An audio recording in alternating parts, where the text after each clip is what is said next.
কয়েক দফা বৃদ্ধির পর দেশের বাজারে কমেছে স্বর্ণের দাম। ভরিতে ৪,৪৩২ টাকা কমিয়ে নতুন দাম ঘোষণা করেছে বাংলাদেশ জুয়েলার্স অ্যাসোসিয়েশন।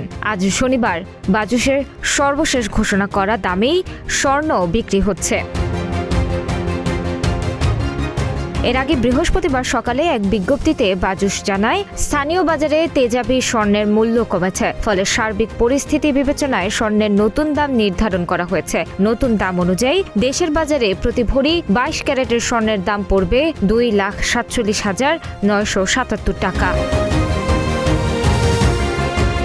এছাড়া ২১ ক্যারেটের প্রতি ভরি ২,৩৬,৭২১ টাকা, ১৮ ক্যারেটের প্রতি ভরি ২,০২,৮৯৫ টাকা এবং সনাতন পদ্ধতির প্রতি ভরি স্বর্ণের দাম ১,৬৫,২৭৯ টাকা নির্ধারণ করা হয়েছে। এ দাম বৃহস্পতিবার সকাল ১০টা থেকেই কার্যকর হয়। আজ শনিবারও একই দামে স্বর্ণ বিক্রি হচ্ছে।